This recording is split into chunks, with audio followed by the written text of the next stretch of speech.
Hi, Nathan സ്പേസിൻ്റെ പുതിയ വീഡിയോയിലേക്ക് എല്ലാവർക്കും സ്വാഗതം. ഇപ്പോൾ നമ്മുടെ എറണാകുളത്ത് വീട്ടിൽ നിന്ന് നമ്മളിപ്പം കൊച്ചി മട്ടാഞ്ചേരി ജൂതപ്പള്ളി കാണാൻ വേണ്ടിയിട്ടാണ് പോകുന്നത്. നമ്മൾ റോറോ എടുത്തിട്ട് പോകാം എന്നാണ് ഉദ്ദേശിച്ചിരുന്നത്. കാരണം ഇവിടെ ബൈ റോഡ് പോകുന്നതിനേക്കാൾ കൂടുതൽ ലോക്കലായിട്ടുള്ള ആൾക്കാർ അക്കരെ പോകാനായിട്ട് ഉപയോഗിക്കുന്ന റോറയാണ്. അപ്പം നദാൻകുട്ടനും അങ്ങനെ തന്നെ പോകാൻ എന്നാഗ്രഹിച്ചു. കാരണം നമുക്ക് അവിടെ ചെന്നിട്ട് ഇന്ന് വൈകിട്ട് തന്നെ തിരിച്ച് തലവലപ്പറമ്പിന് പോകേണ്ടതുകൊണ്ട് അൻസുമോൻ 2 ദിവസമായിട്ട് നമ്മളോട് ഉണ്ടായിരുന്നു. UPയുടെ എക്സാമിന് വേണ്ടിയിട്ട് അവൾ വന്നതാണ്. അപ്പോൾ അവളെ ജസ്റ്റ് ഒന്ന് കൊച്ചി എക്സ്പ്ലോർ ചെയ്യാനായിട്ട് അവിടെ ഇവിടെയൊക്കെ കൊണ്ടുപോകുക എന്നുള്ള ഉദ്ദേശത്തിലാണ് നമ്മൾ ഈ ജൂതപ്പള്ളി സെലക്ട് ചെയ്തത്. ജൂതപ്പള്ളി സെലക്ട് ചെയ്തതിന് മുന്നിൽ എൻ്റെയും ചെറിയൊരു ആഗ്രഹമുണ്ട്. കാരണം ഒരു 4-5 തവണ ഞാൻ ജൂതപ്പള്ളി കാണാൻ പോയിട്ടുണ്ട്. ടൂറ് പല പപ്പായുടെ ക്ലർജി ടൂറും അങ്ങനെ സ്കൂളിൽ നിന്നും കോളേജിൽ നിന്നൊക്കെ അല്ലാതെ ഫ്രണ്ട്സൊക്കെ ആയിട്ടുണ്ട് വന്നെങ്കിലും ജൂത്ത് സ്ട്രീറ്റ് കണ്ടിട്ടുണ്ടെങ്കിലും ഞാൻ ഇതുവരെ ജൂതപ്പള്ളിക്കകത്ത് ഇതുവരെ എനിക്ക് കയറാൻ പറ്റിയില്ല. എപ്പോൾ ചെന്നാലും ജസ്റ്റ് ആ സ്ട്രീറ്റും ആ ക്ലോക്ക് ടവറും കാണും. ജസ്റ്റ് എൻട്രൻസ് വരെ ചെല്ലുക, അവിടെ ചെല്ലുമ്പോൾ അത് ക്ലോസ്ഡ് ആണെന്നറിയുക, അല്ലെങ്കിൽ അന്ന് ഹോളിഡേ ആണെന്നറിയുക, തിരിച്ചു പോരുക. അപ്പം എറണാകുളത്ത് വന്ന അന്ന് തൊട്ട് എൻ്റെ ഉള്ളിലുണ്ടായിരുന്ന ആഗ്രഹമാണ് ജൂതപ്പള്ളി പോയി കാണുക. അപ്പം നദാൻകുട്ടനെയും കൊണ്ട് കാണിക്കാം എന്നുള്ള ആഗ്രഹത്തിലാണ് ഞങ്ങൾ പോകുന്നത്. നദാൻകുട്ടന് ഈ റോറോയിലുള്ള യാത്ര ഭയങ്കരമായിട്ട് ഇഷ്ടപ്പെട്ടു.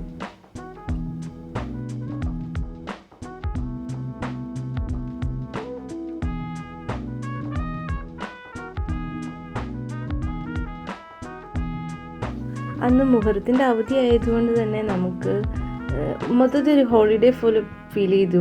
ഞാൻ അപ്പോഴും ഓർത്ത് ദൈവമേ ഇപ്രാവശ്യം ചെല്ലുമ്പോഴും അവധിയാണെങ്കിൽ എന്ത് ചെയ്യും എന്നൊക്കെ ടെൻഷൻ അടിച്ചിട്ടാണ് പോകുന്നത്. നമ്മൾ റോറോയിൽ നിന്ന് ഇറങ്ങിയപ്പോൾ നമ്മുടെ വണ്ടിയുടെ പുറകിലൊരു ഓട്ടോ വന്ന് സ്ക്രാച്ച് ചെയ്തു. അതുകൊണ്ട് ആ വീഡിയോസൊന്നും എനിക്ക് എടുക്കാൻ സാധിച്ചില്ല. അങ്ങനെ ഫൈനലി ഗൂഗിൾ അമ്മച്ചി നമ്മളെ ജൂതപ്പള്ളിയുടെ ഫ്രണ്ടിൽ കൊണ്ടെത്തി. നമ്മളവിടെ വണ്ടി പാർക്ക് ചെയ്തു. നദാൻകുട്ടൻ എക്സൈറ്റഡ് ആയിരുന്നു. കാരണം ഫസ്റ്റ് അവൻ അൻസാൻറ്റിയുടെ കൂടെ പോകുന്നതിൻ്റെ ഒരു എക്സൈറ്റ്മെൻറ്റ് അവനുണ്ടായിരുന്നു. പിന്നെ ആളൊരു കൂളിംഗ് ഗ്ലാസ് ഒക്കെ വെച്ച് കഴിഞ്ഞപ്പം മൊത്തത്തിൽ ഒരു ഫോറിനർ ടൂറിസ്റ്റിൻ്റെ ക്യാരക്ടറിലായിട്ട് പുള്ളിപ്പരകായ പ്രവേശനം ചെയ്തു. അങ്ങനെ അവൻ എൻജോയ് ചെയ്യുന്നുണ്ടായിരുന്നു. അൻസുമോൻ ഇവിടെ നേരത്തെ വന്നിട്ടുണ്ടെങ്കിലും അവളും കുഞ്ഞിൻ്റെ കൂടെയുള്ള യാത്ര എൻജോയ് ചെയ്യുന്നുണ്ടായിരുന്നു. എനിക്ക് ഇവിടുത്തെ ആൻറ്റിക് ഷോപ്സും ഡ്രസ് ഷോപ്സൊക്കെ കണ്ടു നടക്കാൻ ഭയങ്കരമായിട്ട് ഇഷ്ടമായിരുന്നു. അന്യായ വിലയാണെങ്കിൽ കൂടെ ഇത്രയും ആൻറ്റിക് സാധനങ്ങൾ കാണുക എന്നുള്ളത് എന്നെ സംബന്ധിച്ചിടത്തോളം എൻ്റെ ടേസ്റ്റിന് ഭയങ്കര ഇഷ്ടമുള്ള കാര്യങ്ങളാണ്. ആർട്ട് കഫേ,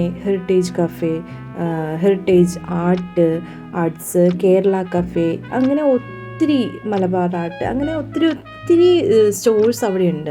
അതുമാത്രമല്ല ഞാനിവിടെ കണ്ടിട്ടുള്ള ഒരു വലിയ പ്രത്യേകത, നമ്മൾ വലിയൊരു ടെക്സ്റ്റൈലിൽ പോയാൽ പോലും അത്രയും വൈറ്റ് ഡ്രസ്സ് എന്ന് വെച്ചാൽ സൈസ് അനുസരിച്ചിട്ടുള്ള സ്മോൾ തൊട്ട് 5X 6XL വരെയുള്ള സൈസ് അനുസരിച്ചുള്ള വൈറ്റ് ഡ്രസ്സിൻ്റെ ഒരു ഭയങ്കര കളക്ഷൻ ഇവിടെ ഉണ്ട്.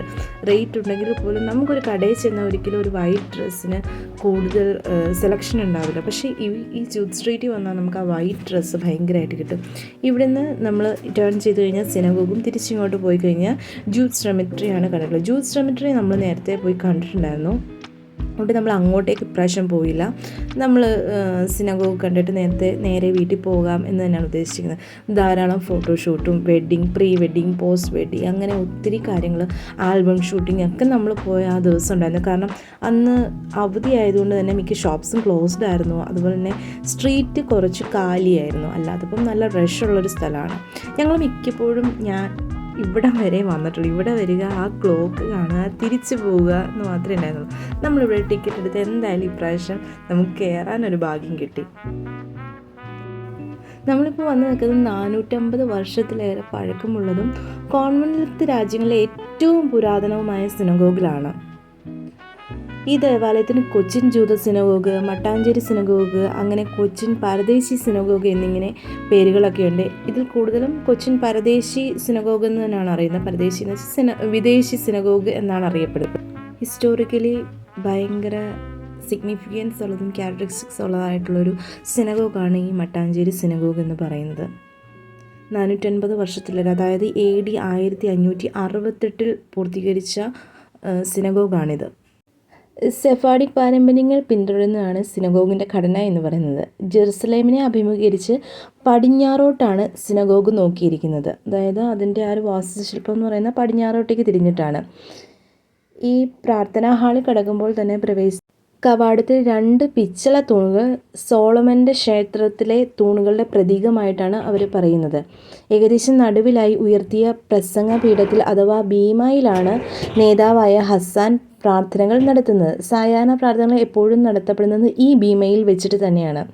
അതിന് മറുവശത്തുള്ള പെട്ടകം എഹാലിലാണ് തോറ ചുരുളുകൾ വെക്കുന്നത്. കമാനത്തിൻ്റെ നിയമത്തിൻ്റെ കിരീടം എന്ന് പേര് വരുന്ന കേറ്റർ തോറ എന്നീ 2 ഹീബ്രു വാക്കുകളും ഇതിന് ഉണ്ട്. തോറ സ്ക്രോളുകൾ സ്വർണ്ണ കിരീടങ്ങൾ കൊണ്ട് മൂടി വെള്ളിക്കൂടുകളിലാണ് സ്ഥാപിച്ചിരിക്കുന്നത്. ഈ സ്വർണ്ണ കിരീടങ്ങളൊക്കെ കൊച്ചി മഹാരാജാവിൻ്റെ സമ്മാനങ്ങളായിരുന്നെന്നാണ് ചരിത്രരേഖകൾ രേഖപ്പെടുത്തിയിട്ടുള്ളത്. ഓരോ കൂടിലും പഴയ നിയമത്തിൻ്റെ ഓരോ കൈയെഴുത്ത് ചുരുളുകൾ അടങ്ങിയിട്ടുണ്ട്. ആ എല്ലാ ശബത്തുകളിലും യഹൂദ ഉത്സവങ്ങളിലും അതിലെ ഒരു ഭാഗം വായിക്കുക എന്ന് പറയുന്നത് അവരുടെ ആചാരവും പാരമ്പര്യവുമാണ്. ഹാളിൻ്റെ നടുവശം ബെൽജിയത്തിൽ നിന്നുള്ള വെള്ളി ബഹുശാഖാ ദീപങ്ങളാൽ ചുറ്റപ്പെട്ടിരിക്കുന്നതാണ്.